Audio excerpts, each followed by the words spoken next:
Pessoal, vamos voltar aqui. Queria primeiro mandar um abraço. Abraço pro Everaldo, pra Giza, o Júnior. Abração aí, Júnior. Pro Johnny, pra Dioneia, o Moacir, né, o Geninho, o Rodolfo, que vai sempre que eu não vejo ele. Pra todo mundo aí, o Lô, Bill. Ô Bill, como vai, Bill? Um abraço aí pra todo mundo aí, pra minha tia Cláudia. A todos os seguidores, a Valesca, o Serginho, para todo mundo aí um abraço. Então, eu vou mostrar para vocês aí como é que eu faço para montar a fogueirinha aí dentro para aquecer o forno, tá? Então, a gente sabe que amanhã cedo eu vou ligar ele, já vou deixar tudo preparadinho aqui. Primeiro a madeira seca e eu vou começar com a madeirinha fina lá no meio, montar uma fogueirinha fina e depois eu monto a grossa por fora. Tá? Então, acompanha aí, vamos ver aí. Obrigado, pessoal. Deixa o like aí, compartilhe. Mande para todos os seus conhecidos, para os desconhecidos também. Vamos aumentar o nosso canal aqui. Um abraço.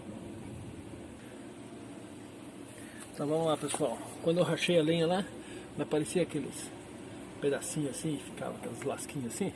Então, essas lasquinhas que a gente vai começar, que a gente vai chamar de pavio aí, né? Vamos por lá. Põe sempre uns pedacinhos de papelão, uns gravetinhos pequenos embaixo, né?